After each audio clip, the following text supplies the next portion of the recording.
तो चलो बच्चों आज हम लोग संधि के बारे में जानते हैं ना। अच्छा, इससे पहले हम लोग वर्ण के बारे में जाने थे ना। अच्छा, वर्णों के समूह को क्या कहा जाता है? वर्ण। गुड। तो वर्णमाला में हम लोगों ने स्वर वर्ण के बारे में पढ़े थे संस्कृत में। स्वर वर्णों की संख्या कितनी होती है? 13। गुड। और व्यंजन वर्ण कितना होता है? 33 ना। स्पर्श वर्ण कितने हैं? अंतस्थ वर्ण? अंतस्थ वर्ण 4। और उष्म वर्ण य र ल व, ये जो है किसमें आएगा? अंतस्थ की।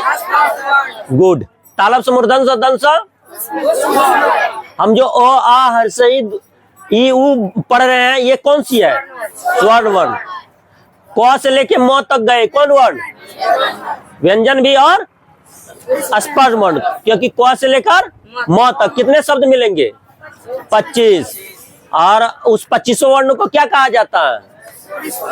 स्पर्श वर्ण, यही ना। उसमें क्या मिलाने से व्यंजन वर्ण की संख्या 13 हो जाती है, 33 हो जाती है स्पर्श वर्ण में?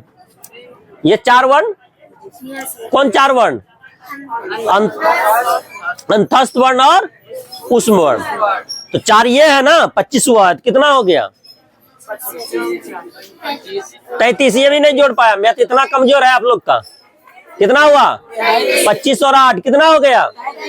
तो समझ में आया व्यंजन वर्ण 33 कैसे हुआ?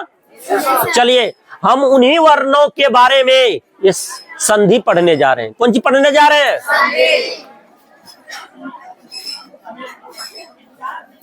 संधि। संधि का अर्थ क्या होता है? जोड़ या संयोग, है ना। जोड़ या। एक बात बताइए, संधि किसे कहते हैं? 2 या 2 से अधिक वर्णों के मेल से जो उत्पन्न लेता है उसे क्या कहते हैं? संधि कहते हैं। आप लोग जानते हैं। अब हम लोग जानेंगे संधि के भेद। ये 3 प्रकार के संधि के भेद होते हैं। पहला है स्वर संधि, दूसरा है व्यंजन, अगला है संधि। अगर हम लोग स्वर संधि पे जाएं, इसके 5 भेद हैं। इसके कितने हो गए? 3। इसके कितने? 5 में से पहला दीर्घ संधि, गुण आयादी,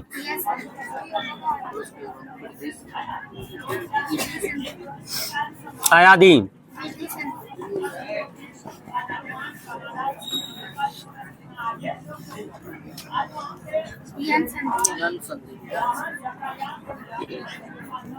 यन। ये टोटल कितने हो गए? 5। दीर्घ संधि में हम लोग जो शब्दों का योग पढ़ेंगे वो कौन सब होगा? ओ होगा, आ होगा, हर्षई, दुर्गई, हर्षऊ, दुर्गऊ, है ना। चलिए इधर हर्षऊ और दुर्गऊ। उसके बाद री भी पढ़ेंगे, लिरी भी पढ़ेंगे, है ना। बड़ी री भी पढ़ेंगे। हर्षिकार डबल दे दे, एक दीर्घिकार बना देते ना, दीर्घकार बना दिए ना। तो इसके बारे में पढ़ेंगे कि जब अ के साथ अ को लेंगे, उसका जोड़ करेंगे तो नया शब्द क्या बनेगा, और उससे संबंधित संधि क्या होगा ना। संधि में क्या होगा? जब हम किसी भी वर्ण का किसी भी शब्द का हम लोग किसी भी अक्षर, मतलब समझ रहे हैं ना, अक्षर और शब्द में अंतर होता है। अक्षर छोटी इकाई हुआ, शब्द बड़ी इकाई हो। जब किसी भी शब्द का हम लोग संधि विच्छेद करेंगे वो 2 विशेष अर्थ धारण करेगा। उसका अर्थ हमको आपको समझ में आना चाहिए। तो चलिए हम लोग यहाँ पर अब दीर्घ संधि के बारे में पढ़ेंगे। सबसे पहला दीर्घ संधि ना, उसके बाद इस कंटिन्यू रूप से हम लोग चलते हुए आएंगे ना। तो चलिए चलिए चलिए इसमें देखिए हम लोग दीर्घ संधि लिए हैं। सबसे पहला संधि, 5 संधि में से पहला क्या आएगा? दीर्घ संधि में मिलेगा क्या? ओ या आ के साथ ओ या आ मिलेगा, जैसे हम यहाँ लिखे हैं ना, ओ या ओ, आ या आ, निकल है ना। इसके बाद देखो चारों वर्ण है ना, ओ चारों वर्ण नहीं, ओ या आ है। उसके बाद हर्षई दुर्गई के साथ, हर्षई या दुर्गई, हर्षऊ और दुर्गऊ के साथ, हर्षऊ और दुर्गऊ, री के साथ री ना यहाँ लिखे हैं। सबके संयोग से, जैसे अ के साथ अ मिलाओगे तो नया वर्ण क्या निर्माण लेगा? तो आ में कौन कौन वर्ण हो सकते हैं? ओ जोड़ ओ, आ में ओ जोड़ आ भी हो सकता है ना, आ और आ भी हो सकता है, ये इस टाइप से है। हर्षई के साथ हर्षई लिए, इस तरह से उसके संयोग किए तो सब कौन वर्ण बनाया? दीर्घ वर्ण। कौन सा वर्ण? हम लोग जो पढ़ते थे देखो, अ, आ, ई, दुर्गा ई, उ ना, ए, आओ इधर इटीसी है इत्यादि। यहां पर देखो, गौर से देखिए, ये इसका प्रत्येक का बीच में देख रहे हो, ये सारे सारे कौन सा है? दीर्घ स्वर है ना, दीर्घ स्वर। दीर्घ स्वर ही, ये दोनों को जोड़ने से क्या आ गया? दीर्घ स्वर। इसमें भी क्या आया? दीर्घ स्वर। इसमें भी क्या आया? और इसका संकेत जानते हैं हम लोग, आ, इसका संकेत जानते हैं ना, आ ऐसे लिखते हैं, इसका संकेत जानते हैं, ऐसे लिखते हैं, इसका संकेत जानते हैं, तो कैसे लिखते हैं? ऐसे। जब हम लोग संधि बनाएंगे तो इसी बातों पे क्या करेंगे?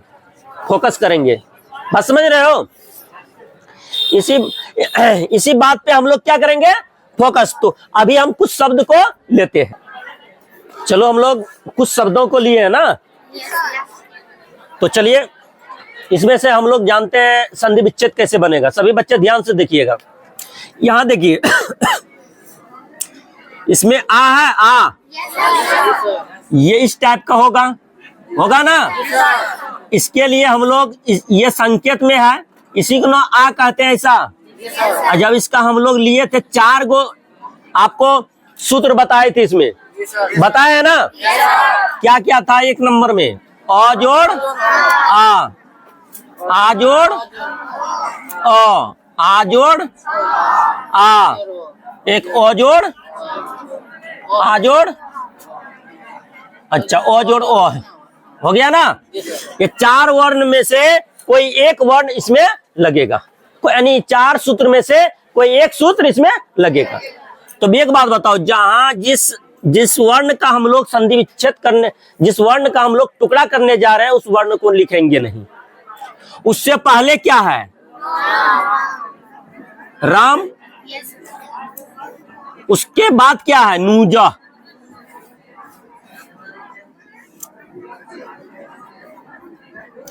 क्या बन गया आपका? नहीं बना। एक बात याद रखिएगा, आप यही आ का ना टुकड़ा किए हैं। इस साइड वाला जो है, इस साइड वाला, ये मेन में से, इस चारों में से कोई एक इसमें लगेगा। इस चारों में से कोई एक लिखेगा। अगर हम आ डालते हैं, ये आ है, यहाँ आ है, अगर आ डालते हैं तो आ नूजा होगा। जबकि हम लोग अनुज लिखते कैसे हैं? अ से